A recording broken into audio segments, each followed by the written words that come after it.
for Cardano fans. Cardano now is the king of development activity. So if you look at this, Cardano, number one, then you have like Polkadot, Kusama, Hedera, Chainlink, Status, ICP, Vega Protocol, Cosmos, Aptos. It's hard to believe that they're so high in development activity. For example, Polkadot, Kusama, I don't hear anything ever on those two chains. Hedera, I could believe, right? And then some of these other ones like Vega and Status, never heard of them. But Cardano is above all these others. So I guess that's pretty good. They're still building. And that's what you want to see in a down market, in a scary market, in a boring market. You want to see these dApps or chains, whoever, continue to build and build and build until the parabolic phase comes, and that's when they really gain from all that building, right? I saw this, which is kind of interesting and kind of controversial, I think. I saw Coinbase taking a stake in Circle. They already have a partnership, but they're taking a stake in it for a couple reasons. Number one, they want more control over the say of USDC, which is good and bad, a little centralized there. But the good thing is they're going to launch on 6 different blockchains. So starting next month, and we don't know what the 6 new blockchains are. Probably a lot of L2s, probably like Arbitrum and Optimism and Base. I'm guessing, if I had to guess, those are 3. I don't know what the 6 others are. But, so I guess it's good and it's bad. I found that to be quite interesting. Also, what's interesting is I didn't even know this. Coinbase has a derivatives arm called Coinbase International that a lot of you guys can use. And they're starting to get a ton of activity. And people are wondering whether or not they can overtake Binance someday. Binance is, of course, the big daddy when it comes to global trading volume, derivative volume, everything, users, whatever you can measure. But Coinbase is moving in the right direction, right? And plus, their base chain is starting to get a lot of volume as well, a lot of traction as well. So, quite interesting. Last few pieces of news I saw for Solana fans. Phantom Wallet launches a sign-in with Solana feature. One-click user authentication. Basically, using your wallet address, you can sign in. Interesting. I don't know what other dApps that exist on Solana, but if everyone adopts it, that'd be cool. Pretty interesting. You do have to share your, wallet address with all these dApps then, if that's the case. But it's a cool feature. There's a lot of cool Web 2 features that could definitely help Web 3 dApps. One of the Fed guys, Fed Barkin, I don't know which state or city he mans, but he did say if the U.S. has a recession, it would likely be a less severe one. So he's not disputing if a recession is going to come. He would just say, he's saying that it would be a less severe one. I don't know. Less severe does not mean that it's not severe at all, right? Like, I don't know. I don't know how to take that. Basically saying, we're going to get one. I think that's the best way to interpret it. We'll see. We will see. Right now, I think it's too early to make that call. We're already in recession, according to the technical definition. But we'll see how the remainder of this year is.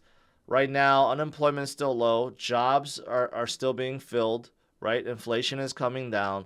And Powell decides not to do another rate hike, and we're just going to wait until next year for a cut. I don't think we'll go deeper in recession, right? Okay, so let me play this for you guys. And this is from the All In podcast, okay? And this is David Sachs talking with his buddy Jason Calacanis and Chamath and someone else. But David Sachs, he's a famous investor, probably a centimillionaire, invested in Uber, SpaceX, and PayPal and all these big companies. And he's talking about the capital crunch, okay, or commercial crunch of commercial.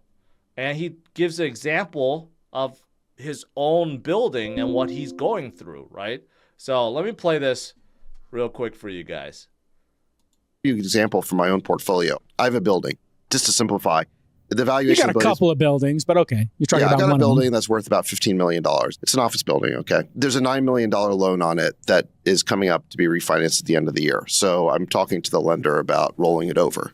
And what they agreed to do, here are the terms. They agreed to give me $2.4 million out of the 9 secured by the building. That's it. They wouldn't roll over the 9. They'd only give me 2.4. For the other 6.6, they wanted me to post additional collateral in the form of public securities. So they basically wanted me to fully collateralize the loan. So in other words, they're adding like a margin account on top of a commercial real estate loan. That's exactly right. So they want me to over-collateralize the building with a bunch of securities. So why do you need a loan from them? It's not a real estate loan. It's not a real estate loan. Yeah. Right. And they want me to personally guarantee it. So, well, why don't you just sell the shares? Just sell the shares and buy them. You just sold a participating preferred in your building. No, you sold a participating preferred in your building. What the fuck? Right. No, so he took out a margin loan on his own security portfolio. Right. So what I said is, listen, I don't need this loan. I'm just going to pay it off. So I'm going to pay off 100% of the loan, and I'll just own the building 100%. And when this credit crunch is over, whether it's next year or 2 years from now, I'll just refi it then. Yeah. But here's the thing. The average developer can't do that. Like, how do they go out and just get that extra $9 million? Well, Zach, let's just point out the opportunity cost. Okay, so that was what I want to show you guys. So basically, in case you guys didn't get that, and in case the other people were like, confusing you guys, basically what's happening is he owns a $15 million office building, okay? And there's a $9 million loan on a $15 million, which he wants to refinance. Now, the bank does not want to, because of the capital crunch, does not want to give him the $9 million anymore. They want to only give him 2 point something, right? And use the building as collateral. And they want him to put stocks in as more collateral in order for him to borrow the remaining 6.6 million he mentioned, right? So this is what he's talking about. In his case, he's able to do it. But other developers that have the same problem, that may have bought all these commercial buildings or office buildings, they may not be able to put down more collateral to borrow. So that means they're going to default, right? So that's the concerning thing, that there may be some kind of commercial crisis in the future, right? So I found that quite interesting. I know that's not really crypto related, but on a macro scale, we do have to pay attention, obviously. There's still a lot of scary things out there. Still have to worry about inflation. Still worry about whether or not the USD, the US dollar, is going to be the reserve currency in the world, because BRICS nations are trying to get off of it. There's a lot of stuff going on. But there's also this credit crunch thing that may be happening with commercial real estate, right? So just want to point that out. But the good news about this is I did talk to a commercial banker today that said that there needs to be more to the story. Maybe he doesn't have enough tenants. Maybe that's the reason why they won't give him so much, when he wanted to refinance. There's other things that he didn't mention that may have caused this, but overall, I was told that things are tighter, but nowhere near disastrous. I want to make sure my thesis is not wrong, and I still believe it's not wrong. I still believe 2024, especially the beginning of 2024, is going to be way better than what we're seeing now.